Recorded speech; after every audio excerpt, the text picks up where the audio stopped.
Morning ಚಂದನ ಸ್ವಲ್ಪ ತಡವಾಗಿ ನಿದ್ರೆಯಿಂದ ಎದ್ದೇಳ್ತಾಳೆ. ಯಾಕಂದರೆ ಇವತ್ತು ಕಾಲೇಜ್ನಲ್ಲಿ ಈವ್ನಿಂಗ್ ಫೇರ್ವೆಲ್ ಫಂಕ್ಷನ್ ಇರುತ್ತೆ. ತಾನು ಈವ್ನಿಂಗ್ ಕಾಲೇಜ್ಗೆ ಹೋಗೋದ್ರಿಂದ ಮಾರ್ನಿಂಗ್ ಬೇಗ ಏಳಲಿಲ್ಲ. ಮಾರ್ನಿಂಗ್ ಎದ್ದು ಫ್ರೆಶ್ ಆಗಿ ತನ್ನ ವರ್ಕ್ ಮಾಡ್ತಾಳೆ. ನೋಡ್ತಾ ಈವ್ನಿಂಗ್ ಆಗಿಬಿಡುತ್ತೆ. ಈವ್ನಿಂಗ್ ಕಾಲೇಜ್ಗೆ ಹೋಗಿ ಬ್ಯಾಕ್ ಸ್ಟೇಜ್ನಲ್ಲಿರೋ ರೂಮ್ಗೆ ಹೋಗ್ತಾಳೆ ಚಂದನ. ಅಲ್ಲಿ ಈಗಾಗಲೇ ತನುಜ ಇರೋದ್ರಿಂದ ಅವಳ ಹೆಲ್ಪ್ ತೆಗೆದುಕೊಂಡು ತಾನು ತಂದಿದ್ದ ಥಿಂಗ್ಸ್ ಎಲ್ಲವೂ ಕೂಡ ಪಕ್ಕದಲ್ಲಿಟ್ಟು ತನುಜಾಳ ಹೆಲ್ಪ್ನೊಂದಿಗೆ ರೆಡಿ ಆಗ್ತಾಳೆ. ವಿರಾಟ್ ಲ್ಯಾಪ್ಟಾಪ್ನಲ್ಲಿ ವರ್ಕ್ ಮಾಡ್ತಾ ಇರ್ತಾನೆ. ಅವನಿಗೆ ಎದುರಿಗೆ ನಿಖಿಲ್ ಫೈಲ್ ಚೆಕ್ ಮಾಡ್ತಾ ಇರ್ತಾನೆ. ಫೈಲ್ಗಳನ್ನೆಲ್ಲ ಚೆಕ್ ಮಾಡಿದ ಮೇಲೆ ಟೈಮ್ ನೋಡಿ, ವಿರಾಟ್ ನಾವು ಕಾಲೇಜ್ಗೆ ಹೋಗಬೇಕು, ಮರೆತು ಬಿಟ್ಟಿದೀಯಾ? ವಾಚ್ನಲ್ಲಿ ಟೈಮ್ ನೋಡಿ ಲ್ಯಾಪ್ಟಾಪ್ ಆಫ್ ಮಾಡಿ ಲೆಟ್ಸ್ ಗೋ ಅಂತ ನಿಖಿಲ್ನೊಂದಿಗೆ ಕಾಲೇಜ್ಗೆ ಹೊರಡ್ತಾನೆ ವಿರಾಟ್. ತನ್ನ ಕಾರ್ನಲ್ಲಿ ಕೂತು ಚಂದನಾಳ ಪಿಕ್ ನೋಡ್ತಾ ಐಮ್ ಕಮಿಂಗ್ ಬೇಬಿ ಅಂತ ಸ್ಮೈಲ್ ಮಾಡ್ತಾ ಇರ್ತಾನೆ ರಂಜಿತ್. ಆ ದಿನ ಕಾಲೇಜ್ ಪೂರ್ತಿಯಾಗಿ ಡೆಕೋರೇಟ್ ಮಾಡಲಾಗಿರುತ್ತೆ. ಯಾಕಂದರೆ ಸ್ಪೆಷಲ್ ಗೆಸ್ಟ್ ವಿರಾಟ್ ಆಗಿರೋದ್ರಿಂದ ಪ್ರತಿಯೊಬ್ಬರು ಕೂಡ ವಿರಾಟ್ ಯಾವಾಗ ಬರ್ತಾನೋ ಅಂತ ಈಗರಾಗಿ ವೆಯ್ಟ್ ಮಾಡ್ತಾ ಇರ್ತಾರೆ. ಆಗಲೇ ಕಾಲೇಜ್ ಗೇಟ್ ಹತ್ರ ರೇಂಜ್ ರೋವರ್ ಬಂದು ನಿಲ್ಲುತ್ತೆ. ಆ ಕಾರ್ನ ಮುಂದೆ ಮತ್ತು ಹಿಂದೆ ಎರಡೆರಡು ಕಾರ್ಗಳು ನಿಂತು ಅದರಿಂದ ಬಾಡಿ ಗಾರ್ಡ್ಗಳು ಇಳಿದ ಮೇಲೆ ಮಧ್ಯದಲ್ಲಿ ಇರೋ ರೇಂಜ್ ರೋವರ್ನಿಂದ ತುಂಬ ಸ್ಟೈಲಿಶ್ ಆಗಿ ಕೆಳಗಿಳಿತಾನೆ ವಿರಾಟ್. ಅವನೊಂದಿಗೆ ನಿಖಿಲ್ ಕೂಡ.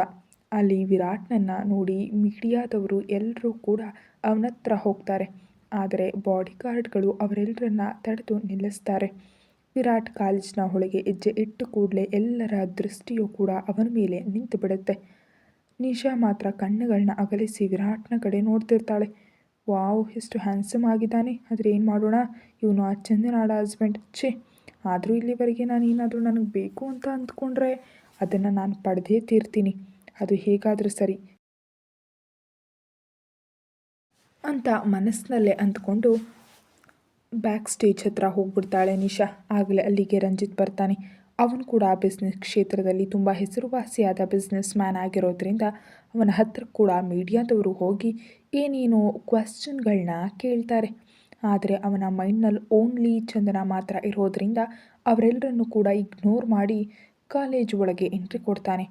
ವಿರಾಟ್ ಮತ್ತು ನಿಖಿಲ್ ಕುಳಿತಿರೋ ರೋನಲ್ಲಿಯೇ ರಂಜಿತ್ ಕೂಡ ಕುಳಿತುಕೊಳ್ತಾನೆ. ರಂಜಿತ್ನನ್ನು ನೋಡಿದ ನಿಖಿಲ್ ಸಣ್ಣಗೆ ವಿರಾಟ್ನ ಹತ್ರ, ನಮ್ಮ ರೋನಲ್ಲಿಯ ಆ ರಂಜಿತ್ ಕೂಡ ಬಂದು ಕೂತ್ಕೊಂಡಿದ್ದಾನೆ, ಒಂದು ಸಾರಿ ನೋಡು ಅಂತ ಹೇಳ್ತಾನೆ ನಿಖಿಲ್. ಆ ಮಾತಿಗೆ ವಿರಾಟ್ನ ದೃಷ್ಟಿ ರಂಜಿತ್ನ ಕಡೆ ಹೋಗುತ್ತೆ. ಅವನನ್ನು ನೋಡಿದ ವಿರಾಟ್ನ ಮುಖದ ಮೇಲೆ ಒಂದು ರೀತಿಯ ಸ್ಮೈಲ್ ಬಂದು ಸೇರುತ್ತೆ. ಆ ಸ್ಮೈಲ್ಗೆ ಅರ್ಥ ವಿರಾಟ್ಗೆ ಮಾತ್ರ ಗೊತ್ತು. ಆ ನಂತರ ಆ ಕಾಲೇಜ್ ಪ್ರಿನ್ಸಿಪಾಲ್, ಟೀಚರ್ಸ್ಗಳು ಎಲ್ಲರೂ ಕೂಡ ವಿರಾಟ್ನನ್ನು ಸ್ಟೇಜ್ ಮೇಲೆ ಕರೆದು ಬೊಕ್ಕೆ ಕೊಟ್ಟು ಸನ್ಮಾನ ಮಾಡ್ತಾರೆ. ಸಣ್ಣದಾಗಿ ನಕ್ಕು ಮತ್ತೆ ತನ್ನ ಸೀಟಿಗೆ ಬಂದು ಕೂತ್ಕೊಳ್ತಾನೆ. ಹೋ, ಇವನೇನಾ Virat? But don't worry mister Virat, ನಿನ್ನ ಹತ್ರ ಇರೋ ನನ್ನ ಚಂದನಾ ಬಿಪಿಯನ್ನು ನಾನು ಹೇಗಾದರೂ ನಿನ್ನಿಂದ ತೆಗೆದುಕೊಂಡು ಹೋಗ್ಬಿಡ್ತೀನಿ ಅಂತ ಡಬಲ್ ಸ್ಮೈಲ್ನೊಂದಿಗೆ ಅಂದ್ಕೊಳ್ತಾನೆ ರಂಜಿತ್. ಆ ನಂತರ ಒಬ್ಬೊಬ್ಬರು ಸ್ಟೇಜ್ ಮೇಲೆ ಬಂದು ತಮ್ಮ ತಮ್ಮ ಪರ್ಫಾರ್ಮೆನ್ಸ್ ಮಾಡಿ ಹೋಗ್ತಾ ಇರ್ತಾರೆ. ನೆಕ್ಸ್ಟ್ ಚಂದನಾ ಅಂತ ಕರೆದ ಕೂಡಲೇ ತುಂಬ ಶಾಕ್ ಆಗ್ತಾನೆ ವಿರಾಟ್ನೊಂದಿಗೆ ರಂಜಿತ್ ಕೂಡ. ಯಾಕಂದರೆ ಚಂದನಾ ಪರ್ಫಾರ್ಮೆನ್ಸ್ ಮಾಡ್ತಾಳೆ ಅಂತ ವಿರಾಟ್ಗೆ ತಿಳಿದಿರೋದಿಲ್ಲ. ಆಗಲೇ ಚಂದನಾ ಒಂದು ಹುಡುಗನೊಂದಿಗೆ ಸ್ಟೇಜ್ ಮೇಲೆ ಬರ್ತಾಳೆ. ಯಾಕಂದರೆ ಚಂದನಾ ಡ್ಯುಯೆಟ್ ಪರ್ಫಾರ್ಮೆನ್ಸ್ ಸೆಲೆಕ್ಟ್ ಮಾಡಿರ್ತಾಳೆ. ಚಂದನಾಳನ್ನು ಬೇರೆ ಹುಡುಗನೊಂದಿಗೆ ನೋಡಿದ ವಿರಾಟ್ ಕಣ್ಣುಗಳನ್ನು ಸಣ್ಣದು ಮಾಡಿ ಕೋಪವಾಗಿ ಸ್ಟೇಜ್ ಕಡೆ ನೋಡ್ತಾನೆ. ಸ್ಟೇಜ್ನ ಮೇಲಿಂದ ವಿರಾಟ್ನ ಕಡೆ ನೋಡಿ ಸಣ್ಣದಾಗಿ ನಗ್ತಾಳೆ ಚಂದನಾ. ಆ ನಂತರ ಸಾಂಗ್ ಪ್ಲೇ ಆದ ಕೂಡಲೇ ಚಂದನಾ ಆ ಹುಡುಗನೊಂದಿಗೆ ಡ್ಯಾನ್ಸ್ ಮಾಡ್ತಾಳೆ. ಆ ಹುಡುಗ ಚಂದನಾಳ ಕೈ ಹಿಡಿದ ಪ್ರತಿ ಸಾರಿ ವಿರಾಟ್ ಮುಷ್ಟಿ ಬಿಗಿತಾ ಇರುತ್ತೆ. ಅದು ಅಲ್ಲದೆ ಒಂದೊಂದು ಸಾರಿ ಚಂದನಾಳ ಸೊಂಟ ಹಿಡಿಯೋದು, ಅಗ್ ಮಾಡ್ಕೊಳ್ಳೋದು ನೋಡಿದ ವಿರಾಟ್ನ ಕೋಪ ಪೀಕ್ಸ್ಗೆ ಹೋಗುತ್ತೆ. ಆದರೆ ಆ ಟೈಮ್ನಲ್ಲಿ ಅವನು ಏನು ಮಾಡದೆ ಯಾರಿಗೋ ಕಾಲ್ ಮಾಡಿ ಏನೋ ಹೇಳಿ ಕಾಲ್ ಕಟ್ ಮಾಡಿ ಮತ್ತೆ ಸ್ಟೇಜ್ ಕಡೆ ನೋಡ್ತಾನೆ. 10 ನಿಮಿಷಗಳ ನಂತರ ಅವನಿಗೆ ಬಂದ ಮೆಸೇಜ್ ನೋಡಿ ವಿರಾಟ್ನ ಮುಖದ ಮೇಲೆ ಒಂದು ರೀತಿ ಸ್ಮೈಲ್ ಬಂದು ಸೇರುತ್ತೆ. ರಂಜಿತ್ ಕೂಡ ಸ್ಟೇಜ್ ಮೇಲೆ ಚಂದನಾಳನ್ನು ಬೇರೆ ಹುಡುಗನೊಂದಿಗೆ ಡ್ಯಾನ್ಸ್ ಮಾಡೋದನ್ನು ನೋಡಿ ಅವನ ಎದೆ ಒಳಗೆ ಉರಿತಾ ಇರುತ್ತೆ. ತುಂಬ ಅಂದರೆ ತುಂಬ ಕೋಪವಾಗಿರುತ್ತೆ. ಆದರೆ ಅವನು ಕೂಡ ಏನು ಮಾಡದೆ ಸೈಲೆಂಟಾಗಿ ಹಾಗೆ ಕೂತ್ಕೊಂಡು ನೋಡ್ತಾ ಇರ್ತಾನೆ. ಚಂದನಾಳ ಪರ್ಫಾರ್ಮೆನ್ಸ್ ಎಂಡ್ ಆಗುತ್ತೆ. ಎಂಡ್ ಆಗೋದ್ರ ಒಳಗೆ ವಿರಾಟ್ ಮತ್ತು ರಂಜಿತ್ ಇಬ್ಬರ ಮನಸ್ಸಿನಲ್ಲಿ ಅಸೂಯೆ ಪೀಕ್ಸ್ ಲೆವೆಲ್ಗೆ ಹೋಗಿ ಎದೆ ಒಳಗೆ ಉರಿತಾ ಇರುತ್ತೆ. ವಿರಾಟ್ ತೀಕ್ಷ್ಣವಾಗಿ ಚಂದನಾಳ ಕಡೆ ನೋಡ್ತಿರ್ತಾನೆ. ಅವನ ಮುಖದ ಮೇಲೆ ಯಾವುದೇ ರೀತಿಯ ಎಕ್ಸ್ಪ್ರೆಷನ್ಸ್ಗಳು ಇರೋದಿಲ್ಲ. ವಿರಾಟ್ನ ಕಡೆ ನೋಡಿ ಸಣ್ಣದಾಗಿ ನಕ್ಕು ಅಲ್ಲಿಂದ ಬ್ಯಾಕ್ ಸ್ಟೇಜ್ಗೆ ಹೋಗ್ಬಿಡ್ತಾಳೆ ಚಂದನ. ಬ್ಯಾಕ್ ಸ್ಟೇಜ್ಗೆ ಹೋಗಿ ತನ್ನ ಡ್ರೆಸ್ ಚೇಂಜ್ ಮಾಡಿಕೊಂಡು ಮೇಕಪ್ ರಿಮೂವ್ ಮಾಡ್ತಿರೋ ಚಂದನಾಳಿಗೆ ಹೊರಗೆ ಏನೋ ಕಿರುಚಾಟ ಕೇಳಿಸಿದ್ರಿಂದ ಹೊರಗೆ ಬಂದು ಓಡ್ತಿದ್ದ ಹುಡುಗಿಯರನ್ನು ತಡೆದು ಏನಾಯಿತು ಅಂತ ಕೇಳ್ತಾಳೆ. ಈಗ ನಿನ್ನೊಂದಿಗೆ ಪರ್ಫಾರ್ಮೆನ್ಸ್ ಮಾಡಿದ ಹುಡುಗ ಟಾಪ್ ಫ್ಲೋರ್ನಿಂದ ಕಾಲು ಜಾರಿ ಬಿದ್ದು ಹೋಗಿದ್ದಾನಂತೆ ಅಂತ ಹೇಳಿ ಅಲ್ಲಿಂದ ಓಡಿ ಹೋಗ್ತಾಳೆ ಆ ಹುಡುಗಿ. ಆ ಹುಡುಗಿಯ ಮಾತು ಕೇಳಿದ ಚಂದನ ಶಾಕ್ನಿಂದ ಹಾಗೆಯೇ ನಿಂತು ಬಿಡ್ತಾಳೆ. ಅದೇನೋ ಇಲ್ಲಿವರೆಗೆ ಅವನು ನನ್ನ ಜೊತೆ ಅಲ್ವೇ ಇದ್ದದ್ದು ಅಂತ ತುಂಬ ದುಃಖ ಪಡ್ತಾಳೆ. ಆಗಲೇ ಅವಳ ಭುಜದ ಮೇಲೆ ತನುಜ ಕೈ ಹಾಕಿದ ಕೂಡಲೇ ಭಯದಿಂದ ಹಿಂದಕ್ಕೆ ತಿರುಗಿ ಅವಳ ಕಡೆ ನೋಡ್ತಾಳೆ. ಏನಾಯಿತು ಚಂದನ, ಯಾಕೆ ಹೀಗಿದೆಯಾ? ತನು ಬಾ, ನಾವು ಬೇಗ ಹೋಗೋಣ ಅಂತ ತನುಜಳ ಕೈ ಹಿಡಿದು ಅಲ್ಲಿಂದ ಆ ಹುಡುಗ ಬಿದ್ದು ಹೋದ ಪ್ಲೇಸ್ಗೆ ಹೋಗ್ತಾಳೆ ಚಂದನ. ಅಲ್ಲಿ ಆ ಹುಡುಗನನ್ನು ನೋಡಿ ಭಯಪಟ್ಟು ಬಿಡ್ತಾಳೆ ಚಂದನ. ಯಾಕಂದರೆ ಅವನ ಮೈ ಇಡೀ ರಕ್ತ. ಆ ರಕ್ತ ನೋಡಿ ಹಿಂದಕ್ಕೆ ಹೆಜ್ಜೆ ಹಾಕ್ತಾಳೆ. ಆ ಹುಡುಗನನ್ನು ಆ್ಯಂಬುಲೆನ್ಸ್ನಲ್ಲಿ ತೆಗೆದುಕೊಂಡು ಹೋದ ಮೇಲೆ ಹಿಂದಕ್ಕೆ ಹೆಜ್ಜೆ ಹಾಕಿ ಯಾರಿಗೋ ಗುದ್ದಿ ಹಿಂದಕ್ಕೆ ತಿರುಗಿ ನೋಡ್ತಾಳೆ. ಅಲ್ಲಿ ವಿರಾಟ್ನನ್ನು ನೋಡಿದ ಕೂಡಲೇ ತಕ್ಷಣ ಅವನ ಎದೆಯಲ್ಲಿ ಮುಖ ಅಡಗಿಸ್ಕೊಂಡು ಹಾಗೆಯೇ ನಿಂತು ಬಿಡ್ತಾಳೆ. ವಿರಾಟ್ನ ಮುಖದ ಮೇಲೆ ಯಾವುದೇ ರೀತಿಯ ಎಕ್ಸ್ಪ್ರೆಷನ್ಸ್ಗಳು ಇರೋದಿಲ್ಲ. ಚಂದನ ಹಗ್ ಮಾಡ್ಕೊಂಡು ಕೂಡಲೇ ಅವಳ ಸುತ್ತ ಕೈ ಹಾಕ್ತಾನೆ. ವಿರಾಟ್ ಅವರೇ, ಸ್ವಲ್ಪ ಮೊದಲೇ ಆ ಹುಡುಗ ನನ್ನ ಜೊತೆ ಡ್ಯಾನ್ಸ್ ಮಾಡ್ದ ಅಂತ ಅಳುತ್ತಾ ಹೇಳ್ತಾಳೆ ಚಂದನ. ಈ 1 ವೀಕ್ನಿಂದ ಅವನು ನನಗೆ ಗೊತ್ತು, ತುಂಬ ಒಳ್ಳೆಯವನು ಅಂತ ಹೇಳ್ತಾಳೆ. ರಿಲ್ಯಾಕ್ಸ್ ಸ್ವೀಟಾರ್ಟ್, ಅವನಿನ್ನೂ ಸತ್ತು ಹೋಗಿಲ್ಲ, ಬದುಕೇ ಇದ್ದಾನೆ. ಅವನಿಗೆ ಸರಿಯಾದ ಟ್ರೀಟ್ಮೆಂಟ್ ಸಿಕ್ಕರೆ ಬದುಕು ಹೋಗ್ತಾನೆ. ಮತ್ತು ಇಟ್ಸ್ ಜಸ್ಟ್ ಆಕ್ಸಿಡೆಂಟ್ ಅಂತ ಹೇಳ್ತಿರುವಾಗ ವಿರಾಟ್ನ ಮುಖದ ಮೇಲೆ ಒಂದು ರೀತಿಯ ಸ್ಮೈಲ್ ಬಂದು ಸೇರುತ್ತೆ. ಅಂತ ವಿರಾಟ್ನಿಂದ ಬೇರೆ ಆಗಿ ತನ್ನನ್ನು ತಾನು ನಾರ್ಮಲ್ ಮಾಡ್ಕೊಳ್ತಾಳೆ. ಮನೆಗೆ ಹೋಗೋಣವಾ ಸ್ವೀಟಾರ್ಟ್ ಅಂತ ವಿರಾಟ್ ಕೇಳಿದ ಕೂಡಲೇ ಸರಿ ಅಂತ ತಲೆ ಅಲ್ಲಾಡಿಸ್ತಾಳೆ. ಈಗ ಚಂದನ ಶಾಕ್ ಆಗಿರೋದ್ರಿಂದ ಚಂದನಾಳನ್ನು ಎತ್ಕೊಂಡು ಅಲ್ಲಿಂದ ಹೊರಗೆ ಬರ್ತಾನೆ ವಿರಾಟ್. ಅಲ್ಲಿಯೇ ಇದ್ದ ಮೀಡಿಯಾದವರು ಇಬ್ಬರನ್ನ ಹಾಗೆ ನೋಡಿ ಫೋಟೋಸನ್ನು ಕ್ಲಿಕ್ ಮಾಡ್ತಾರೆ. ಆದರೆ ವಿರಾಟ್ಗೆ ಏನೂ ಅನಿಸೋದಿಲ್ಲ. ವಿರಾಟ್ನ ಹಾರ್ಟ್ ತುಂಬ ಶಾಂತವಾಗಿರುತ್ತೆ. ಅವನ ಮುಖದಲ್ಲಿ ಒಂದು ರೀತಿಯ ಸ್ಯಾಟಿಸ್ಫ್ಯಾಕ್ಷನ್ ಕೂಡ ಇರುತ್ತೆ. ಆ ಟೈಮ್ನಲ್ಲಿ ಚಂದನಾಳನ್ನು ಕಾರ್ನಲ್ಲಿ ಕೂರಿಸಿ ಅವಳ ಪಕ್ಕದಲ್ಲಿ ಕೂತು ಡ್ರೈವರಿಗೆ ಸನ್ನೆ ಮಾಡಿದ ಕೂಡಲೇ ಕಾರ್ ಸ್ಟಾರ್ಟ್ ಮಾಡಿ ಅಲ್ಲಿಂದ ಹೊರಡ್ತಾರೆ ಇಬ್ಬರು. ಮನೆಗೆ ಬರುವಷ್ಟರಲ್ಲಿ ಚಂದನ ಮಲಗಿ ಹೋಗಿದ್ದರಿಂದ ಅವಳನ್ನ ಎತ್ಕೊಂಡು ರೂಮಿಗೆ ಕರ್ಕೊಂಡು ಹೋಗಿ ಬೆಡ್ ಮೇಲೆ ಮಲಗಿಸ್ತಾನೆ ವಿರಾಟ್. ಹ್ಯಾಪಿಯಾಗಿ ಮಲಗಿರೋ ಚಂದನಾಳ ಕಡೆ ನೋಡಿ ಅವಳ ಹಣೆ ಮೇಲೆ ಮುತ್ತು ಕೊಡ್ತಾನೆ. ಆಗಲೇ ಅವನ ಸೆಲ್ ರಿಂಗ್ ಆದ ಕೂಡಲೇ ಕಾಲ್ ರಿಸೀವ್ ಮಾಡ್ತಾನೆ. ನೀನು ಈಗಲೇ ನಮ್ಮ ಪ್ಲೇಸಿಗೆ ಬಾ ಅಂತ ನಿಖಿಲ್ ಕರೆದ ಕೂಡಲೇ ಏನೂ ಮಾತಾಡದೆ ಕಾಲ್ ಕಟ್ ಮಾಡಿಬಿಡ್ತಾನೆ. ನಿಖಿಲ್ ಕಾಲ್ ಮಾಡಿದ ನಂತರ ಚಂದನಾಳ ಕಡೆ ಒಂದು ಸಾರಿ ನೋಡಿ ಅವಳಿಗೆ ಬ್ಲಾಂಕೆಟ್ ಹಾಕಿ ಮನೆಯಿಂದ ಹೊರಗೆ ಹೋಗ್ತಾನೆ ವಿರಾಟ್. ಬೀಚ್ ಹತ್ರ ನಿಂತು ಸಮುದ್ರದಲ್ಲಿ ಬಂದು ಹೋಗೋ ಅಲೆಗಳನ್ನ ನೋಡ್ತಾ ಇರ್ತಾನೆ ವಿರಾಟ್.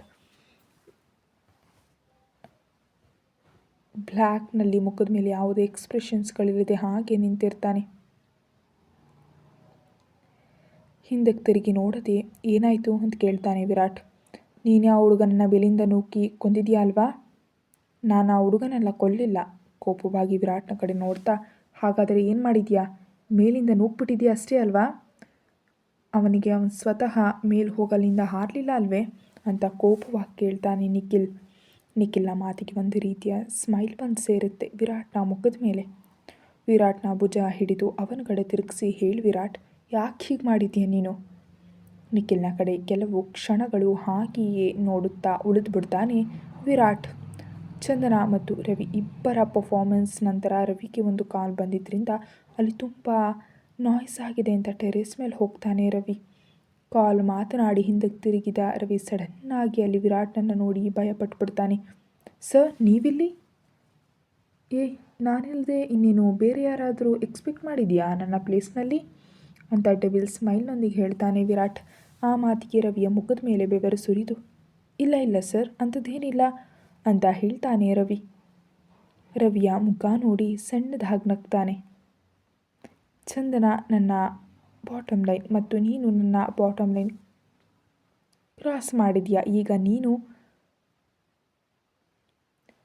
ಪ್ರಾಣ ಜೊತೆ ಇರ್ತೀಯಾ, ಆದರೆ ಬದುಕೋದಕ್ಕಾಗೋದಿಲ್ಲ ಅಂತ ರವಿ ಕುತ್ತಿಗೆ ಮೇಲೆ ಏನೋ ಇಂಜೆಕ್ಟ್ ಮಾಡ್ತಾನೆ ವಿರಾಟ್. ಆ ಮಾತಿಗೆ ಶಾಕ್ ಆಗಿ ವಿರಾಟ್ ಕಡೆ ನೋಡ್ತಾನೆ.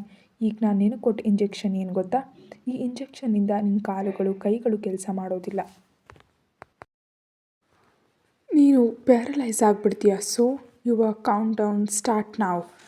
5 4 3 2 1 ಡನ್ ಅಂತ ಹೇಳಿದ ಕೂಡಲೇ ರವಿ ಕಾಲುಗಳು ಸರಿಯಾಗಿ ನಡೆದೆ ತಾನು ಮಾತನಾಡ್ತಾ ಟೆರೇಸ್ ಕೊನೆಯ ಹತ್ತಿರಕ್ಕೆ ಬಂದಿದ್ದರಿಂದ ಅಲ್ಲಿಂದ ಕೆಳಗೆ ಬಿದ್ದು ಹೋಗ್ತಾನೆ. ಅದು ನೋಡಿದ ವಿರಾಟ್ನ ಮುಖದ ಮೇಲೆ ಒಂದು ಇವಿಲ್ ಸ್ಮೈಲ್ ಬಂದು ಸೇರುತ್ತೆ. ಅವೆಲ್ಲವೂ ಕೇಳಿದ ನಿಖಿಲ್ ಶಾಕ್ ಆಗ್ತಾ ವಿರಾಟ್ ಕಡೆ ನೋಡಿ, ನೀನು ಆ ರವಿಗೆ ಅಷ್ಟು ದೊಡ್ಡ ಪನಿಷ್ಮೆಂಟ್ ಕೊಡಬಾರ್ದಿತ್ತು ವಿರಾಟ್. ಈಗ ಈ ವಯಸ್ಸಿನಿಂದ ಅವನು ಜೀವನ ಪೂರ್ತಿ ಹಾಗೆ ಬೆಡ್ ಮೇಲೆ ಇರೋದು ಪಾಪ. ನಾನೇನು ತಪ್ಪು ಮಾಡಲಿಲ್ಲ. ಅವನು ನನ್ನ ಚಂದನಾಳನ್ನು ನೋಡಿ ಬ್ಯೂಟಿಫುಲ್ ಅಂತ ನಾನು ಅವನ ತಮ್ಮನ ಕಣ್ಣುಗಳನ್ನ ಕಿತ್ತು ಹಾಕ್ತೆ ಅಂತ ಅವನು ನನ್ನ ಚಂದನಾಳ ಮೇಲೆ ಟಾರ್ಗೆಟ್ ಮಾಡಿದ್ದ. ಅದಕ್ಕೆ ಅವನಿಗೆ ನಾನು ಆ ಪನಿಷ್ಮೆಂಟ್ ಕೊಟ್ಟೆ ಅಂತ ಅಲ್ಲಿಯೇ ಇರೋ ಕಂಬಕ್ಕೆ ತನ್ನ ಕೈಯಿಂದ ಗಟ್ಟಿಯಾಗಿ ಹೊಡಿತಾನೆ ವಿರಾಟ್. ಹಾಗೆ ಮಾಡಿದ್ರಿಂದ ಅವನ ಕೈಯಿಂದ ರಕ್ತ ಸೋರುತ್ತೆ. ಅದನ್ನು ನೋಡಿದ ನಿಖಿಲ್ ತನ್ನ ಪಾಕೆಟ್ನಿಂದ ಕರ್ಚೀಫ್ ತೆಗೆದು ವಿರಾಟ್ನ ಕೈ ಕಟ್ತಾ, ವಿರಾಟ್ ನೀನು ಹೀಗೆ ಬಿಹೇವ್ ಮಾಡಬೇಡ ಕಣೋ ಪ್ಲೀಸ್. ನಿನ್ನ ಹುಚ್ಚು ಪ್ರೀತಿ, ಈ ಆ್ಯಟಿಟ್ಯೂಡ್, ಈ ಕೋಪದಿಂದ ಯಾವುದೋ ಒಂದು ದಿನ ಚಂದನ ನಿನ್ನು ಬಿಟ್ಟು ಹೋಗ್ಬಿಡ್ತಾಳೆ. ಅಲ್ಲಿವರೆಗೆ ತಂದುಕೊಳ್ಬೇಡ. ನನ್ನ ಚಂದನನ್ನ ಬಿಟ್ಟು ಎಲ್ಲಿಗೂ ಹೋಗೋದಿಲ್ಲ. ನನ್ನ ಬಗ್ಗೆ ಯಾವಾಗಲೂ ಕೂಡ ಚಂದನಾಳಿಗೆ ತಿಳಿಯೋದಕ್ಕೆ ಬಿಡೋದಿಲ್ಲ. ಒಂದು ವೇಳೆ ತಿಳಿದ್ರೂ ಕೂಡ ನಾನು ಅವಳನ್ನ ನನ್ನಿಂದ ದೂರ ಎಲ್ಲಿಗೂ ಕಳಿಸೋದಿಲ್ಲ. ಬಿಕಾಸ್ ಶೀ ಈಸ್ ಮೈನ್ ಚಂದನ. ಅದೆಲ್ಲ ಕಣೋ ಅಂತ ನಿಖಿಲ್ ಏನು ಹೇಳ್ತಿದ್ದಾಗ, ನೀನು ಹೋಗಿಲ್ಲಿಂದ, ನಾನು ಸ್ವಲ್ಪ ಹೊತ್ತು ಒಬ್ಬನೇ ಇರಬೇಕು ಅಂತ ಅಂದ್ಕೊಂಡಿದ್ದೀನಿ ಅಂತ ಹೇಳ್ತಾನೆ ವಿರಾಟ್. ಏನು ಮಾತಾಡದೆ ಅಲ್ಲಿಂದ ಹೋಗ್ಬಿಡ್ತಾನೆ ನಿಖಿಲ್.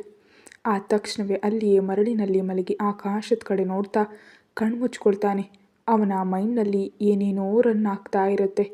ಅವೇನು ಅಂತ ಅವನಿಗೆ ಬಿಟ್ಟು ಇನ್ಯಾರು ಕನಿಷ್ಠ ಊಹಿಸೋದಕ್ಕೂ ಕೂಡ ಆಗೋದಿಲ್ಲ. ಮಾರ್ನಿಂಗ್ 6ಕ್ಕೆ ಚಂದನ ತಾನು ಮನೆಯಲ್ಲಿರೋದನ್ನು ನೋಡಿ ಕನ್ಫ್ಯೂಸ್ ಆಗ್ತಾಳೆ. ಆ ತಕ್ಷಣವೇ ನಿನ್ನೆ ನಡೆದದ್ದೆಲ್ಲವೂ ಕೂಡ ನೆನಪಿಸ್ಕೊಳ್ತಾಳೆ. ರವಿ ಹಾಗೆ ಬಿದ್ದು ಹೋಗೋದು ಮತ್ತು ನೆನಪಾದ ಕೂಡಲೇ ಅವಳ ಮನಸ್ಸಿಗೆ ತುಂಬ ದುಃಖ ಆಗುತ್ತೆ. ಅಂತ ಒಂದು ನಿಟ್ಟುಸಿರು ಬಿಟ್ಟು ವಿರಾಟನ್ನು ಹುಡುಕ್ತಾಳೆ. ವಿರಾಟ್ ಅವರೇ ಎಲ್ಲಿದ್ದಾರೆ ಅಂತ ರೂಮ್ ಡೋರ್ ತೆರೀತಿದ್ದ ಚಂದನ ಒಳಗೆ ಬರ್ತಿದ್ದ ವಿರಾಟ್ನನ್ನು ಗುದ್ದುಕೊಂಡು ಬಿದ್ದು ಹೋಗ್ತಿದ್ದಾಗ ಅವಳ ಸೊಂಟ ಹಿಡಿದು ಹತ್ತಿರ ಕೆಳೆದುಕೊಳ್ತಾನೆ ವಿರಾಟ್. ಅಲ್ಲಿ ವಿರಾಟ್ನನ್ನು ನೋಡಿ ಅವನ ಸುತ್ತ ಕೈ ಹಾಕ್ತಾಳೆ ಚಂದನ. ಆದರೆ ಅವಳ ಸುತ್ತ ಕೈ ಹಾಕದೆ ಹಾಗೆ ಇರ್ತಾನೆ ವಿರಾಟ್. ಅದನ್ನು ಗಮನಿಸಿದ ಚಂದನ ಅವನಿಂದ ದೂರ ಸರಿದು ಅವನ ಕಡೆ ನೋಡ್ತಾಳೆ. ವಿರಾಟ್ನ ಮುಖದ ಮೇಲೆ ಯಾವುದೇ ಎಕ್ಸ್ಪ್ರೆಷನ್ಸ್ಗಳು ಇಲ್ಲದೆ ಅವಳ ಕಡೆಯೇ ನೋಡ್ತಾ ಇರ್ತಾನೆ. ಏನೋ ಗೊತ್ತಿಲ್ಲ, ಆದರೆ ವಿರಾಟನ್ನು ನೋಡಿ ಅವಳಿಗೆ ಸ್ವಲ್ಪ ಭಯ ಆಗುತ್ತೆ. ತುಂಬ ಧೈರ್ಯ ತಂದುಕೊಂಡು ಅವನ ಕೆನ್ನೆ ಮೇಲೆ ಕೈ ಇಟ್ಟು, ಏನಾಯಿತು ವಿರಾಟ್ ಅವರೇ, ನೀವು ಇಲ್ಲಿವರೆಗೆ ಎಲ್ಲಿಗೆ ಹೋಗಿದ್ರಿ ಅಂತ ಕೇಳ್ತಾಳೆ ಚಂದನ. ಅವಳ ಕೈಯನ್ನು ತನ್ನ ಕೆನ್ನೆ ಮೇಲಿಂದ ತೆಗೆದು ಅಲ್ಲಿಂದ ಹೋಗ್ತಿದ್ದಾಗ ಅವನ ಕೈಯಲ್ಲಿರೋ ಕರ್ಚೀಫ್ ಕಡೆ ಅವಳ ದೃಷ್ಟಿ ಹೋಗುತ್ತೆ. ತಕ್ಷಣ ವಿರಾಟ್ನ ಕೈ ಹಿಡಿದು, ಇದೇಗಾಯಿತು ವಿರಾಟ್ ಅವರೇ ಅಂತ ಕಂಗಾಲಾಗಿ ಅವನ ಕೈ ಹಿಡ್ಕೊಂಡು ವಾಶ್ರೂಮ್ಗೆ ಕರ್ಕೊಂಡು ಹೋಗ್ತಾಳೆ. ಟ್ಯಾಪ್ ಆನ್ ಮಾಡಿ ಕರ್ಚೀಫ್ ತೆಗೆದು ವಿರಾಟ್ನ ಹ್ಯಾಂಡ್ ವಾಶ್ ಮಾಡ್ತಾಳೆ. ವಿರಾಟ್ ಮಾತ್ರ ಚಂದನಾಳ ಕಡೆಯೇ ನೋಡ್ತಾ ಇರ್ತಾನೆ. ಅವಳ ಕಣ್ಗಳಲ್ಲಿ ಅವಳ ಪ್ರತಿಯೊಂದು ರಿಯಾಕ್ಷನ್ನಲ್ಲಿ ತನ್ನ ಮೇಲೆ ಚಂದನಾಳಿಗಿರೋ ಪ್ರೀತಿ ಕಾಣಿಸ್ತಿರುತ್ತೆ. ಆ ತಕ್ಷಣವೇ ಚಂದನ ರವಿಯೊಂದಿಗೆ ಡ್ಯಾನ್ಸ್ ಮಾಡಿದ ನೆನಪಾದ ಕೂಡಲೇ ಕೋಪವಾಗಿ ಅವಳ ಕಡೆ ನೋಡ್ತಾನೆ. ಆ ತಕ್ಷಣವೇ ಅವಳ ಕೈಲಿರೋ ತನ್ನ ಕೈಯನ್ನು ಎಳ್ಕೊಂಡು ಅವಳನ್ನ ಗೋಡೆಗೊತ್ತಿ ಶವರ್ ಆನ್ ಮಾಡ್ತಾನೆ. ಶಾಕ್ ಆಗ್ತಾ ವಿರಾಟ್ ಕಡೆ ನೋಡ್ತಾಳೆ. ಅವನು ಕೋಪವಾಗಿ ಅವಳ ಕಡೆ ನೋಡ್ತಾ ಇರೋದ್ರಿಂದ, ವಿರಾಟ್ ಅವರೇ ಅಂತ ಹೇಳ್ತಿರೋ ಚಂದನಾಳ ಕಡೆ ಕೋಪವಾಗಿ ನೋಡಿ, ಶಟಾಪ್ ಅಂತ ಗಟ್ಟಿಯಾಗಿ ಕಿರ್ಚ್ತಾನೆ ವಿರಾಟ್. ವಿರಾಟ್ ಹಾಗೆ ಕಿರ್ಚಿದ ಕೂಡಲೇ ತುಂಬ ಭಯಪಟ್ಟುಬಿಡ್ತಾಳೆ ಚಂದನ. ಅವಳ ಕಣ್ಣಿನಲ್ಲಿ ಕಣ್ಣೀರು ಬಂದುಬಿಡುತ್ತೆ ವಿರಾಟ್ ಅಷ್ಟು ಕೋಪವಾಗಿರೋದನ್ನು ನೋಡಿ. ವಿರಾಟ್ ಚಂದನಾಳ ಭುಜವನ್ನು ಗಟ್ಟಿಯಾಗಿಡಿದು ತನ್ನ ಹತ್ತಿರ ಕೆಳೆದು ಅವಳ ಕಣ್ಣುಗಳಲ್ಲಿ ನೋಡ್ತಾ, ನೀನು ನನಗೆ ಬಿಟ್ಟು ಇನ್ನೊಬ್ಬರ ಹತ್ತಿರಕ್ಕೆ ಹೋಗೋದಕ್ಕಾಗೋದಿಲ್ಲ, ಯಾರನ್ನು ಮುಟ್ಟೋದಕ್ಕೂ ಆಗೋದಿಲ್ಲ, ಯಾರನ್ನು ಕೂಡ ಹಾಗೆ ಮಾಡಿದರೆ ನನಗಿಷ್ಟ ಆಗೋದಿಲ್ಲ ಅಂತ ತಿಳಿದು ನಿನಗೆ ಎಷ್ಟು ಧೈರ್ಯ ಇದ್ದರೆ ಆ ರವಿಯೊಂದಿಗೆ ಡ್ಯಾನ್ಸ್ ಮಾಡ್ತೀಯಾ? ಅವನು ನಿನ್ನ ಮುಡ್ತಾನೆ, ನನ್ನ ಚಂದನಾಳನ್ನು ಮುಡ್ತಾನೆ ಅಂತ ಕೋಪವಾಗಿ ಕಿರ್ಚ್ತಾನೆ ವಿರಾಟ್. ಅದು ಜಸ್ಟ್ ಒಂದು ಪರ್ಫಾರ್ಮೆನ್ಸ್ ವಿರಾಟ್ ಅವರೇ ಅಂತ ಅಳ್ತಾ ಹೇಳ್ತಾಳೆ ಚಂದನ. ನೀನು ನನ್ನವಳು, ಅದು ಪರ್ಫಾರ್ಮೆನ್ಸ್ ಅಥವಾ ಅದರ್ವೈಸ್ ಏನೇ ಆಗಲಿ ನನಗೆ ಅನಾವಶ್ಯಕ. ನೀನು ನನ್ನ ಬಿಟ್ಟು ಯಾರನ್ನು ಮುಟ್ಟಬಾರ್ದು, ಯಾರನ್ನು ನೋಡಬಾರ್ದು, ಅರ್ಥ ಆಯ್ತಾ? ವಿರಾಟ್ ಅವರೇ ಪ್ಲೀಸ್ ಬಿಡಿ ಅಂತ ಅಳ್ತಾ ಹೇಳ್ತಾಳೆ ಚಂದನ. ವಿರಾಟ್ ಚಂದನಾಳ ಭುಜವನ್ನು ಗಟ್ಟಿಯಾಗಿ ಹಿಡಿದಿದ್ದರಿಂದ ಅವಳಿಗೆ ನೋವಾಗುತ್ತೆ. ಆದರೂ ಕೂಡ ಬಿಡದೆ ಇನ್ನೂ ಗಟ್ಟಿಯಾಗಿ ತನ್ನ ಹಿಡಿತ ಬಿಗಿಗೊಳಿಸ್ತಾನೆ. ನಿನಗೆ ನೋವು ಆಗ್ತಿದ್ರೆ ಸಹಿಸು ಮತ್ತು ನೀನು ನನ್ನ ಸ್ವಂತ, ಈ ಮಾತನ್ನು ನಿನ್ನ ಬ್ರೈನ್ನಲ್ಲಿ ಫಿಕ್ಸ್ ಮಾಡ್ಕೊ. ಚಂದನ ವಿರಾಟ್ನ ಕಡೆ ನೋಡ್ತಾ ಇರ್ತಾಳೆ. ಅವನ ಕಣ್ಣುಗಳಲ್ಲಿ ಹುಚ್ಚು ಪ್ರೀತಿಗಿಂತ ಮಿಗಿಲಾದ ಇನ್ನೇನೋ ಕಾಣಿಸ್ತಾ ಇರುತ್ತೆ ಅವಳಿಗೆ. ಅವಳ ಕೂದಲನ್ನು ಹಿಡಿದು ಹತ್ತಿರಕ್ಕೆಳೆದು ಅವಳ ತುಟಿಗಳನ್ನ ತಲುಪ್ತಾನೆ ವಿರಾಟ್. ತುಂಬ ರೂಢಾಗಿ ಡಾಮಿನೇಟಿಂಗ್ ಆಗಿ ಕಿಸ್ ಮಾಡ್ತಾ ಇರ್ತಾನೆ. ಅಸಲು ಅದು ಕಿಸ್ಸಲ್ಲ, ತನ್ನ ಕೋಪವನ್ನು ಪೂರ್ತಿ ತೋರಿಸ್ತಾ ಇರ್ತಾನೆ. ಚಂದನ ಏನೂ ಹೇಳದೆ ಸೈಲೆಂಟಾಗಿರ್ತಾಳೆ. 15 ನಿಮಿಷಗಳ ನಂತರ ಅವಳನ್ನು ಬಿಟ್ಟು ಅವಳ ಲಿಪ್ಸ್ಗಳನ್ನ ಬೆರಳಿನಿಂದ ನೇವರಿಸ್ತಾ, ನೆನಪಿನಲ್ಲಿಟ್ಕೋ ಚಂದನ, ಇವತ್ತಿನಿಂದ ನೀನು ಯಾವುದೇ ಹುಡುಗನೊಂದಿಗೆ ಮಾತಾಡಿದ್ರೂ ಅವರಿಗೆ ಹತ್ತಿರಕ್ಕೆ ಹೋದರೂ ಪನಿಷ್ಮೆಂಟ್ ತುಂಬ ಘೋರವಾಗಿರುತ್ತೆ. ನೀನು ತಡೆದುಕೊಳ್ಳೋದಕ್ಕಾಗೋದಿಲ್ಲ ಅಂತ ಅವಳ ಪರ್ಮಿಷನ್ ಇಲ್ಲದೆಯೇ ಅವಳಿಗೆ ಸ್ನಾನ ಮಾಡಿಸಿ ತಾನು ಸ್ನಾನ ಮಾಡಿದ ಮೇಲೆ ಬಾತ್ರೂಮ್ನಲ್ಲಿ ಹೊರಗೆ ಕರ್ಕೊಂಡು ಬರ್ತಾನೆ. ಆನಂತರ ಅವಳಿಗೆ ತಾನೇ ಸ್ವತಃ ಡ್ರೆಸ್ ಚೇಂಜ್ ಮಾಡಿ ಟೈಮ್ 6:30 ಆಗಿದ್ದರಿಂದ ಅವಳನ್ನ ಬೆಡ್ ಮೇಲೆ ಮಲಗಿಸಿ ತಾನು ಪಕ್ಕದಲ್ಲಿ ಮಲಗಿ ಅವಳ ಎದೆಯಲ್ಲಿ ತಲೆ ಇಟ್ಟು ಕಣ್ಣು ಮುಚ್ಚಿಕೊಳ್ತಾನೆ ವಿರಾಟ್. ಚಂದನಾಳಿಗೆ ಆಗ ಅರ್ಥ ಆಗುತ್ತೆ ವಿರಾಟ್ ತನ್ನನ್ನು ಎಷ್ಟು ಹುಚ್ಚನಂತೆ ಲವ್ ಮಾಡ್ತಿದ್ದಾನೆ ಅಂದರೆ ತಾನು ಯಾರಿಗತ್ರ ಇದ್ದರೂ ಕೂಡ ಅವನು ಸಹಿಸೋದಕ್ಕಾಗ್ತಿಲ್ಲ ಅಂತ. ಗಟ್ಟಿಯಾಗಿ ಉಸಿರು ತೆಗೆದುಕೊಂಡು ಅವನ ತಲೆಯಲ್ಲಿ ಬೆರಳು ಹಾಕಿ ನೇವರಿಸ್ತಾ ಹಾಗೆ ಕಣ್ಣು ಮುಚ್ಕೊಳ್ತಾಳೆ ಚಂದನ. ಕತೆ ಮುಂದುವರಿಯುತ್ತೆ. Thank you.